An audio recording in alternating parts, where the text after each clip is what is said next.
I think that the odds are higher that Russia will win the war in 2024 than that it will turn into a frozen conflict or stalemate, which many in the West actually seem to want.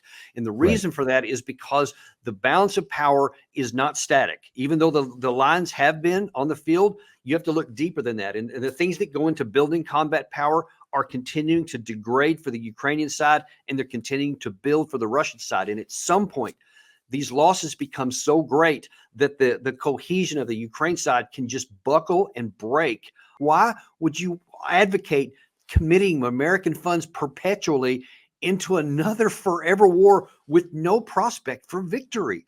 I mean, that's what we did in Afghanistan. We never had a Yeah. strategy for victory, just more money every budget year. And then this guy wants to repeat the same things. This is Daniel Davis, a former U.S. Army lieutenant colonel who earned a Bronze Star while serving in Iraq and a second Bronze Star during his tour of Afghanistan in 2012. But when Colonel Davis returned home, he felt compelled to tell the American public the truth of what was actually happening on the ground in Afghanistan. The US government was deceiving the American public about the success of the Afghanistan War, and the colonel became one of the earliest public critics among active US military officers of the war in Afghanistan. The New York Times ran a story on Colonel Davis titled, "In Afghan War, Officer Becomes a Whistleblower." Colonel Davis is a true American patriot because he has the courage to call out our government when needed. In his assessment, many of the same errors that were made in Afghanistan are being made today by our government once again in Ukraine. In today's video, I asked the colonel to break down the truth about what's happening between Russia and Ukraine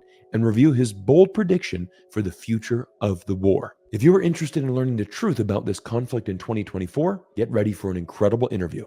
Let's begin. All right, everybody. Well, I'm very honored to welcome into the studio. This is retired Lieutenant Colonel Daniel Davis, who served in the U.S. Army. He won a Bronze Star Medal for valor in Iraq, and also a Bronze Star for service in Afghanistan. Daniel Davis, thank you so much for joining the show.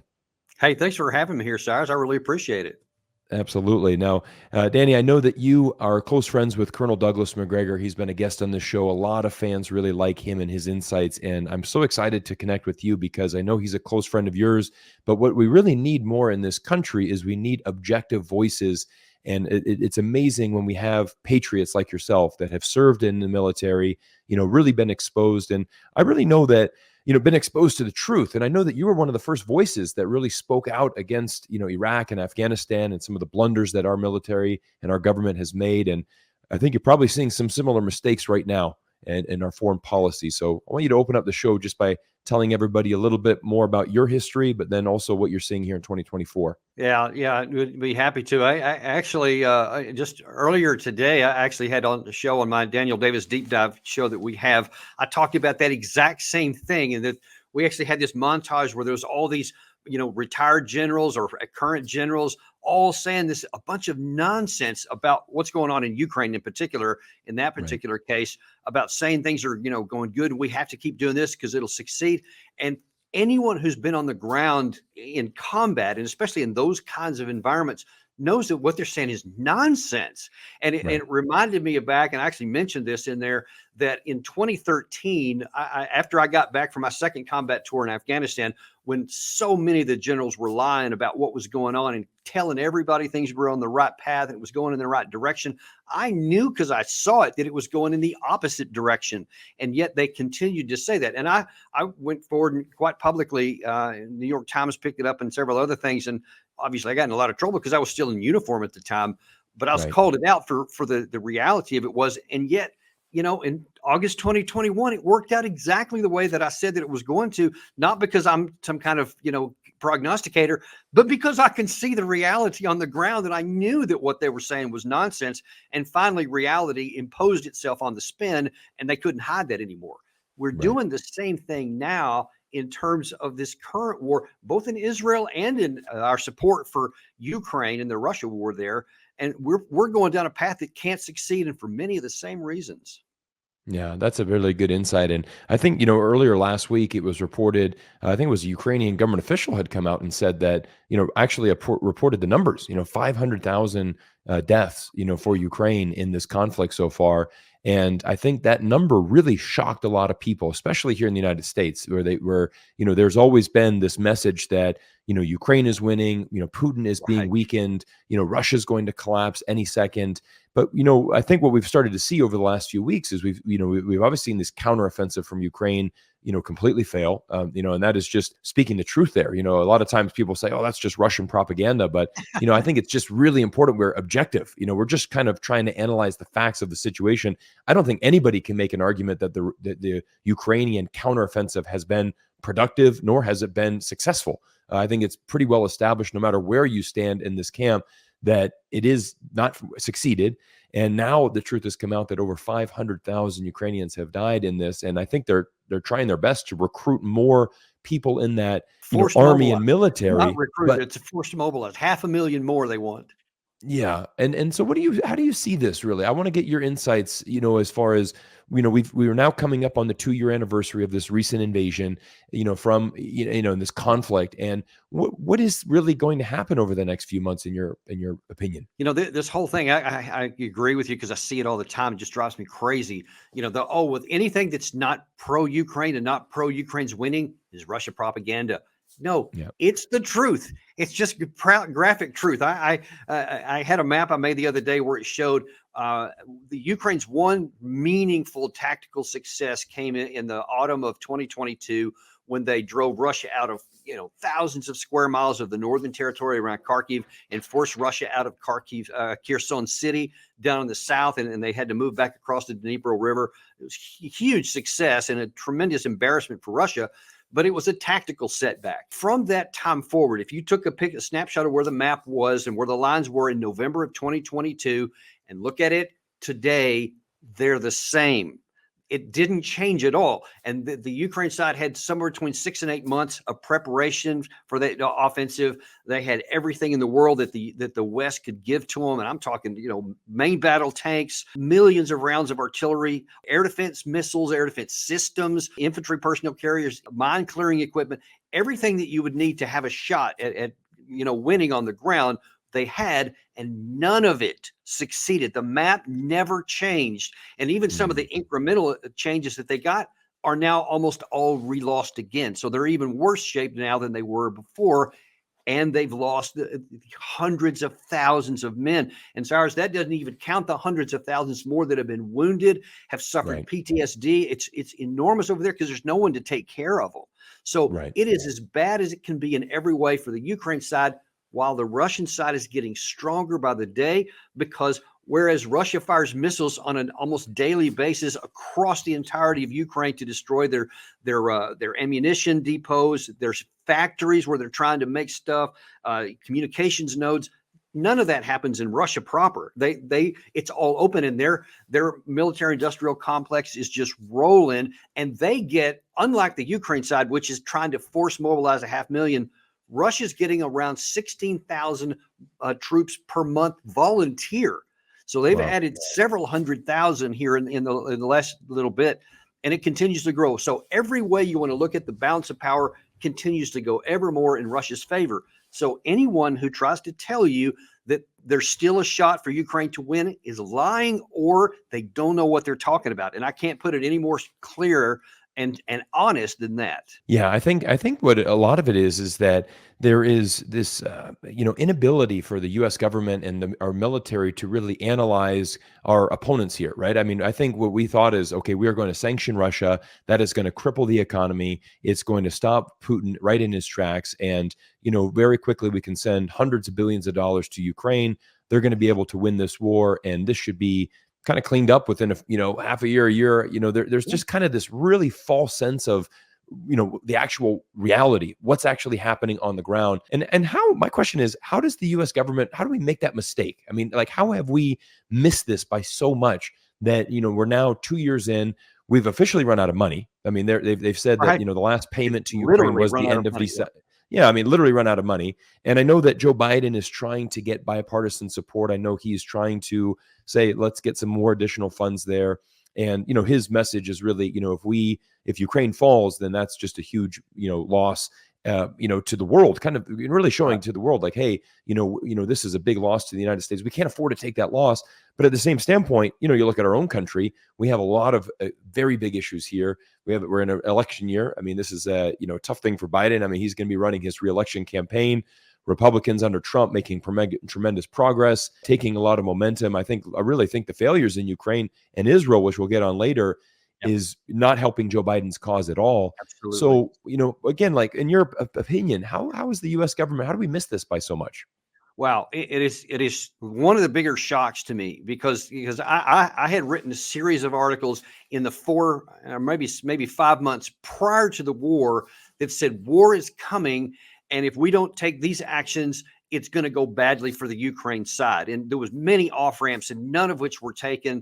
Just some self-evident things. I said on the second day of war, and continued to say every day thereafter, that the longer Ukraine waits to make a negotiated settlement, they need to cut this off now, while they don't lose any more territory or any more Right. men. And of course, they didn't do that. So the question, though, is why did our leaders, if I could see this so clearly, why did our generals and our senior administration officials and Department of Defense officials, why did they not see this? And why did they instead say, yeah, just a few more missiles, and if we give them this, then they'll succeed? Cyrus, there was never any chance for that. It didn't matter how many weapons you gave them or anything else. The fundamentals of building combat power, which all of these generals should know, made it abundantly clear why it wasn't going to succeed. So the question is, did they not know that? Did they Right. actually think that the spin, like they did all during the Afghan time of telling everybody it was going to work when it wasn't, did they believe that? Or did they just think, well, maybe it'll work, so let's just try it anyway because, hey, it's not my country that's burning. Maybe it'll end up working. I can't say for that for sure part. All I can say with absolute certainty is that the cards were always very clear how this was going to turn out. And Right. it is an egregious failure on our part, on our senior leaders' part, that somebody needs to be held accountable for that. Yeah, I think that's very clear right now that I mean, the earlier that Ukraine could have negotiated, and I mean, really, we saw that early in 2022. I mean, as early as March 2022, we Yes, saw in Istanbul. Putin come, Putin, yeah, in Istanbul. We saw a peace deal being offered that was rejected. I think we saw Lindsey Graham, I mean, who I think is just one of the worst politicians we have in the United States. Yeah, basically advocate, you guys need to reject that plan, and you can win, and let's just go ahead and fight this. And I think you hit on a good important topic there, is that it's very easy for us to kind of look at that as a third party and say, you guys should do that. I mean, we don't have U.S. troops on the ground. And I think that was one of the interesting things. I'm here in Las Vegas, and we're very close to Nellis Air Force Base. We have a lot of servicemen and women here in Las Vegas, very big military community here. And I was talking to somebody that was in the Navy here, and he said, this is really best case scenario for the United States, because we can take on Russia, we can weaken it, and the best thing for us is it's never going to cost us an American life. And I kind of looked at him a bit surprised, because I said, well, what about the Ukrainian lives, though? I mean, like, what about them? I mean, we're certainly backing them with hundreds of billions of dollars, but I mean, are they going to be able to win this war? I mean, is this really something that is going to, I mean, the other casualty here is really Ukraine itself. I mean, that country has been absolutely destroyed. And I mean, if it stops today, I mean, it's going to take 20, 30, 40 years to rebuild the country. Absolutely. I don't really see, how they can move forward here. I mean, it is a tragedy, what is unfolded. And me certainly being someone that is anti-war, it's always, how do we get to a peaceful situation? How do we resolve this conflict, as opposed to drawing it on for another, year, another 2 years, stalemate? I mean, that was the interesting thing. I saw Josh Hawley earlier last year say, we're not going to approve this additional $100 billion because, you want to spend another $100 billion in hopes of keeping it a stalemate for another year. How does that make sense? How can Right. we get behind and support that? And look, I want to comment on that point you mentioned by your colleague there who made that statement. He's echoing what the Secretary of Defense Austin said pretty early in this, that one of our objectives was not the success of Ukraine or the failure of Russia, but to weaken Russia. That was one of our actual objectives going in. And if we had ended this war by negotiated in that Istanbul thing in the April timeframe of 2022, that would have been the result. Russia would have been weak because they were exposed as being significantly underperforming when they started. What they should have Right. done based on the reforms and training that they had done in the previous 10 years, I fully expected them to be a lot better than they were on the field, but they exposed themselves as being basically a Potemkin village military. But here's the problem. We didn't make that negotiated settlement. So now Russia didn't have a choice. They had to fight. They had to now fire a bunch of people who were responsible for some of this stuff and elevate people who started succeeding. In the intervening year and a half, now Russia is actually better than they were in March or February of 2022.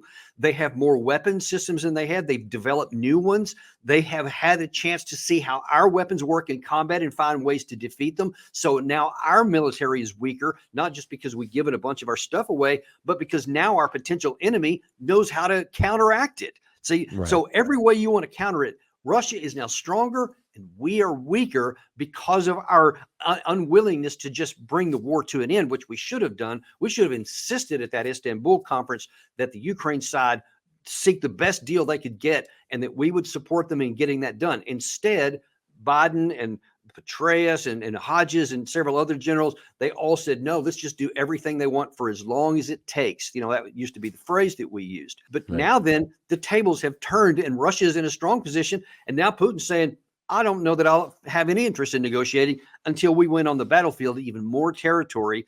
And so even if Zelensky changed his mind, which he hasn't, because he's still, I think, delusional and saying, no, we're going to win. We're driving them out all the way back to the 1991 borders, even though there's no way to do that and no Right. prospect for it. But they're going to continue fighting a war and getting his people killed. And all these hundreds of thousands are trying to mobilize. Cyrus, half of those are going to end up dead if we don't do something to stop it. Yeah. Well, and the other thing is I think we're starting to see that shift, and more people are starting to realize the truth of this. I mean, an interesting one was I mentioned this in a video earlier on the channel was Time Magazine. I mean, even a mainstream media who, you know, in 2022, Zelensky's the Time Person of the Year. You know, really have an image of him very strong on the cover, saying, you know, look at this. You know, Ukraine flags everywhere. Like, let's honor this guy for his exceptional leadership. And then a year later, you know, in 2023, you know, they had several quotes from some Ukrainian generals who it's like, you know, we're not winning, you know, but try telling him that, you know, he has this goal of just doing that. And any opposition party now has been shut down. There's no more, you know, elections that are happening in Ukraine. He is going to be the leader moving forward. You can make the counter argument that that is typical in a war economy or in you know, wartime situations. You're not really changing leaders. But I mean, the problem is I feel for Ukraine and I feel for, you know, what is going to happen here. And I mean, if I just feel that there just has to be a negotiation and there just has to be like, how do we find peace and a settlement here? And, you know, a lot of this could have been really avoided with better diplomacy and I think better foreign policy. 100%. And unfortunately, I see that as our continuous weak point in the United States is that because we are the United States and we have this kind of American exceptionalism where, you know, we always think we're number one in everything we do, that a lot of times our foreign policy, they just don't know how to analyze situations around the world and they misdiagnose. They are overconfident. I mean, it was very similar with, remember right before the Hamas attacked, right? We had Sullivan over there in the Middle East and said, you know, who's done more for the Middle East than the United States? You know, the last 2 decades have been incredible peace, all because of America. And then, you know, less than a week later, Hamas attacks. And, you know, that was a big bit of, you know, large egg on our face, you know, really, you know, that inability to really understand what's actually going on. Well, yeah, and we saw on MSNBC yesterday, there was an interview by a retired 3-star general, a former deputy commander of the U.S. European Command in Stuttgart, Germany. I believe his name was Twitty, I think it was. But he just absolutely just like papered over everything I just told you and all these very practical, fundamental reasons why Ukraine can't win. And he says, no, the reason why Ukraine hasn't won, it's been our fault. We haven't given them enough stuff. And we should start to program out to pay them for years that this war will continue on. Even then, he didn't say so that they would win. And that is just nonsense. Why would you advocate committing American funds perpetually into another forever war with no prospect for victory? I mean, that's what we did in Afghanistan. We never had a strategy for victory, just more money every budget year. And then this guy wants to repeat the same things. and has the same fundamental flaws that that one did. And it just boggles my mind why anyone listens to that. Yeah, Danny, I have a question for you. I mean, we know that in the United States, it really doesn't actually matter if it's a Republican or Democrat. I mean, I think the military-industrial complex really controls a lot of what happens in this country, a lot of lobbyists, a lot of self-interest. Is the reason that we see this perpetual wars and this, these forever wars, is it really just because it's too lucrative? Is it really because there's just so much money to be made in the military-industrial complex? I mean, I like to say no. I like to say that some people have just convinced themselves that this is necessary. And my God, we have to have the military industrial complex, or our whole layer or system of governments could come to an end because we might not be able to defend ourselves. So we have to be strong with that. But I also, I'm not naive enough to think that a lot of people don't go, cool. Yeah, we need to do this.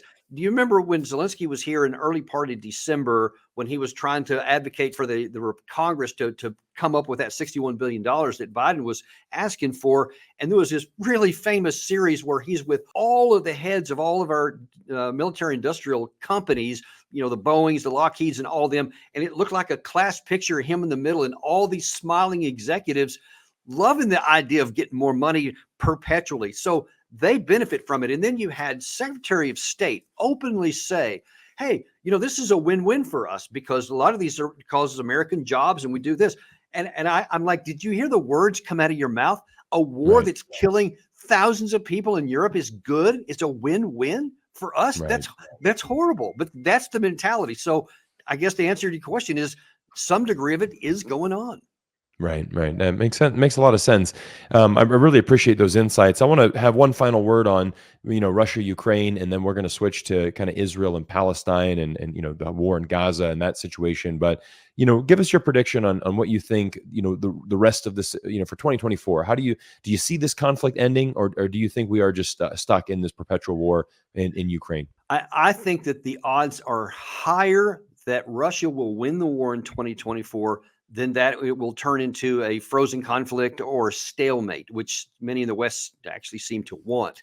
And the reason for that is because the balance of power is not static. Even though the lines have been on the field, you have to look deeper than that. And the things that go into building combat power are continuing to degrade for the Ukrainian side, and they're continuing to build for the Russian side. And at some point, these losses become so great that the cohesion of the Ukraine side can just buckle and break all of a sudden out of nowhere. It's not guaranteed. It could happen. They could continue to struggle along and maybe give up a little bit of territory here and there, because right now they're being pushed back by hundreds or meters here and there on several fronts. So they're losing ground. It's not a big loss, but there could come a day when it could collapse. But under no circumstances is the Ukraine going to turn around and win this. It's not like a basketball game where you can go on a run and get some success, because that's just not going to happen. That's what I think is going to happen in 2024.